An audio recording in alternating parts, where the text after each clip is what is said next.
Good morning, Chris. How are you? Hello, Dan. Happy holidays. Enjoy them. Happy holidays to you. By the way, Chris sent me a text last night, and it was a picture of a print ad that we did for dandruff. Head and Shoulders, a Head and Shoulders dandruff commercial. Looked pretty that good. was random, wasn't it? Yeah, it was. Yeah, I remember when we were shooting that. It's Tirico and Chris McKendry, you and me. Yeah. And exactly. My wife came across it, and I had dinner with Chris and Mike recently. So you were the only one missing at the Head and Shoulders Club from 1990, whatever that was. But I look like Gulliver in there. I look so big compared to certainly Tirico and Chris McKendry. I like my cuffed jeans. That was some stylist idea of what like a allegedly hip anchor would wear below the belt under a blazer, like cuffed up jeans, which I'd never in my life done that. But yeah. But we always, there were times when we just threw on whatever. I put on warm-up pants sometimes when I did SportsCenter. Yeah. And I think who busted us? Somebody wore shorts one time, and there was a camera angle shot on the side, and then all of a sudden that ruined for everybody. You had to wear full suits now when you went on SportsCenter. Well, now you have to stand in front of a giant screen on a massive stage. So there's no getting away with anything these days. How many years have you been there? 32. Oh, my God. I know. That's my reaction. What's the closest you ever came to leaving ESPN? You always get right to the heart of the question. No, I'm just curious. I think every time, look, you looked around. When your contract is up, you look around. At the time, I didn't have what I would consider my dream gig, which I have now, my two favorite sports championship events. And so, everybody goes through times. When you're at a company for that long, you're going to go through times where you're wondering if you're at the right place, and you're going to look around and see what's out there, if nothing else, to leverage a better deal. So, there were certainly – there was a moment with CBS there where I felt pretty close, but I think in anything in life, you know this, you don't run away from something, you run towards something better. Mm-hmm. And there really wasn't anything better at the time. So very, very, very happy I didn't make that mistake. But yeah, there's no way you work at a place for 3 decades and it doesn't cross your mind, hey, I wonder what else is out there. And that's what I've told people at ESPN because they saw what I did or I've done, and then they go, hey, I'm curious about that. And I say, don't run away from ESPN. Run to something that you truly want to do. So the advice that you give yourself is the advice I give to some of these people at the mothership. I just say, we've all seen what you've done, Dan, which is a cautionary tale for everybody, I think. So,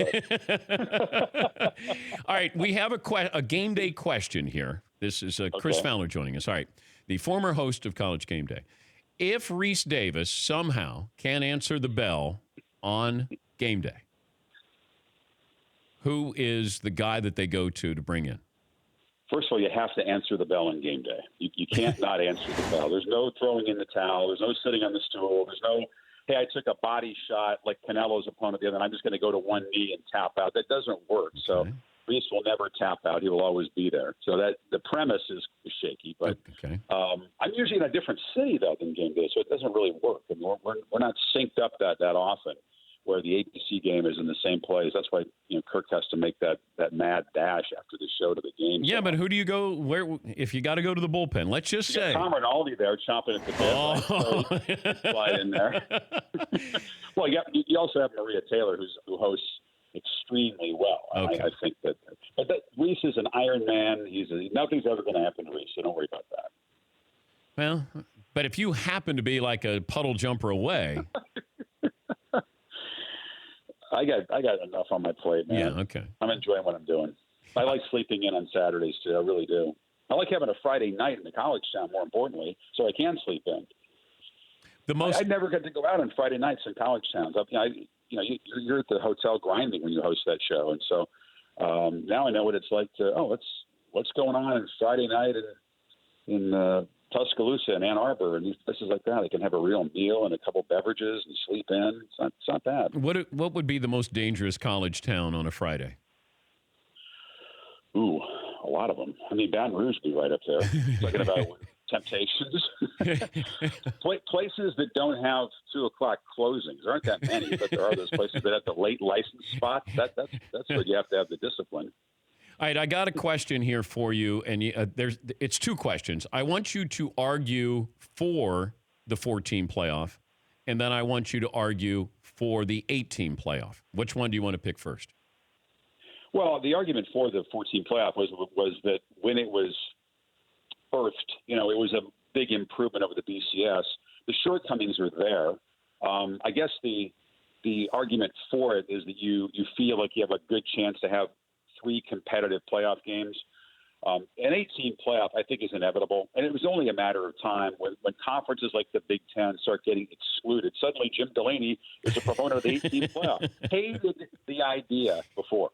All those conference commissioners did not want an 18 playoff until they start getting left out and self-interest comes in. And I understand that. They're in the business of strengthening and enhancing their own league, not the overall sport. So when it's bad for the Big Ten to have a 14 playoff, let's go to 8. Same thing for the Pac-12 and other conferences that get excluded. So I think it's headed in that direction. How you implement it, the devil's in the details. I don't think you can just keep adding games, Dan. And I don't like the excuse, well, in high school they play 15, 16 games, and so do they in the lower divisions. If you've been ringside for these playoff games, round 15 for Bama and Georgia last year, for example, I mean, just to add another game on doesn't make sense. And ask yourself this. It's really about opportunity and optics to go to 8. Because now you're going to get all the Power 5 champions in, because that's the only way it's ever going to happen. Politically, you're going to get 5 conference championships, maybe a group of 5. You're going to get 2 at large. So you're going to get 2 SEC teams in every year out of the 8. You're going to get that other at-large team will be a second Big Ten team or a second Big 12, or if the ACC ever had 2 quality teams again, But that's what you're looking at. And then you're going to look at 4 quarterfinal games, probably at campus sites. So who's going to go into Tuscaloosa and win a playoff game, or go to Death Valley, Clemson? I mean, it's possible, but is it likely? Don't you think a lot of years you'd have the same 4 teams in the semis that you would have had anyway in a 14 playoff? Like I said, it's about the possibilities and the opportunities, and I think you'll get there. I think the opportunity is the key. That it's just like March Madness. I don't want to take away from the regular season. March Madness is taken away from the regular season. It's pretty much moot to me. But the regular season in college football, if I got rid of the conference championship games, and I did have these quarterfinal games, I think that college football would own a couple of weekends here, as opposed to, oh, by the way, we're going to come up for air in a couple of weeks, and we got a couple of bowl games for you that, for the national championship. That's what I said about the no one being really in charge of the sport overall, making wise decisions for what's better for the game. And it's never been that way, and it's not going to be that way probably. But there are weeks in the regular season in college football where the schedules are incredibly weak. I saw some Saturdays this season that are the worst I've ever seen, because there is no central control of scheduling. The SEC plays those virtual buys late in the year against the FCS teams, and it takes kind of a breather for their starters so they can get ready for the rivalry games. That's done so widely now, it's not even worth complaining about anymore. It's just a part of the sport. But I think you have to get rid of the conference championship game tier. That was my point before. Yeah. If you're going to go to 8, you don't need to have those games. The SEC is really the only conference championship game that year in, year out is a sellout and kind of like captivates fans across the conference. The other conference championship games matter to the 2 fan bases that are involved, but that's it.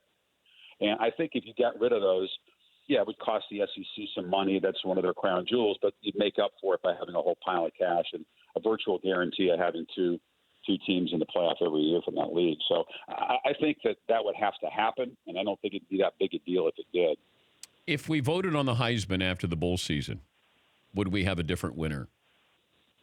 This year? Yeah. You're asking me to predict the outcome of the Orange Bowl, I guess, because that's the key to that question. Yep. I don't think you should do it after the bowls. I like the fact that it's a regular season. I don't think you should heavily weight things toward guys in the playoffs. I think it's about the season. It always has been. I know there'd be different winners over the years, quite a lot of them if they voted after the bowl games, but it's not about one game. It's about 12, 13 games in the regular season for me. So I wouldn't change that part of it. I might do some other things to change. I might slimline the voting base in the Heisman. Just too many people vote. Yeah. I'd require them to vote after the last weekend of games. Like 10% of the people sent the ballots in early. I don't think it had a big impact on the outcome. As a matter of fact, 90% came in afterwards. So that's not bad. But Yeah, I think the voting could use some tweaking, but I don't think it should be done after the bowls. I really don't. Who's the former Heisman winner? Who's the real character who shows up? Which one? There's a lot of them. I mean, Billy Sims has been the loudest the last couple of years because Billy was having his own press conference as Kyler Murray was trying to give his acceptance speech the other night. I was interested. He had a big OU blazer on, interlocked OU, red, white. You couldn't miss him. And from the word go, he was yelling Boomer Sooner, which, he's excited. But it kind of belongs to Kyler Murray, doesn't it? Just like it was kind of Baker's moment last year. But, yeah, Billy got a little excited, and he's standing up there along with the past winners behind Murray, and he's just having a dialogue. Now, I wasn't on mic necessarily, but I could hear it. Kyler did a hell of a job of blocking it out. That shows you how he can tune out crowd noise because he had a guy right behind him. Oh, man. That was all encouraging. He wasn't heckling him, but he was, take your time. He was taking his time. You went out, Billy. You went out to Ohio State, yesterday? I did, yeah. Give me a sense of what it's like to be around Urban, even though this is, Urban is closing things out here. He was a little bit at peace. I hate to say that because when the game gets closer, as you know, Dan, he'll get it cranked up. He desperately wants to win that game. Very, very important for him to get a W and walk off the Rose Bowl. His first ever visit there. Never been there. Visited once, he told me, when he was recruiting L.A. a long time ago, but it was locked and they wouldn't let him in. He stood in the parking lot and looked at the exterior. Just going to be inside for the first time. Yeah. And it's pretty sweet. Way to wrap up your Ohio State career. We talked about a lot of things. He talked about his future, the fact that people don't believe he won't coach, what his critics will think. A couple regrets over the years of games and players that got away. So it was a well-rounded interview. But I found him to be in a good peace of mind and very different than he was during the season when I thought he was in pain. I thought he was in discomfort. I thought he was in anguish on the sidelines at times, not enjoying the 4 hours on Saturday that it's supposed to be all about.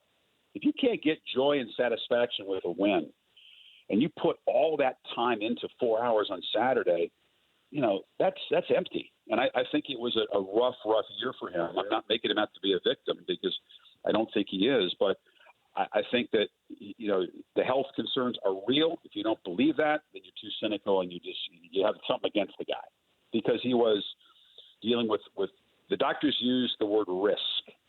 And now it's not just, okay, I'm uncomfortable, I got a headache, I got to deal with that. Now it's a risk to continue.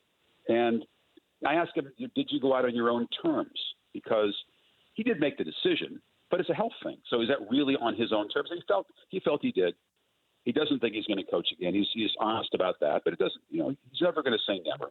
So there continue to be people who think that he'll jump back in. I think he's going to do some teaching. He may get back into some broadcasting. He'll stay around the game. He hopes to find things that will be fulfilling. He knows next year is going to be very, very tough. Yeah. It's going to be uncomfortable for him. You got to get through that first year. That's what Bob Stoops told him. It'll be fun here coming up next couple of weeks. Tell Herbie we said hello, Chris. Hope the family's great, and good luck. Same to you, Dan. Merry Christmas to everybody there. All the Danettes. Thank you, bud. Chris Fowler, ESPN host, play-by-play voice of college football at the Mothership. For more Dan Patrick Show, tune to Audience Channel 239 on DirecTV or download the Dan Patrick Show app.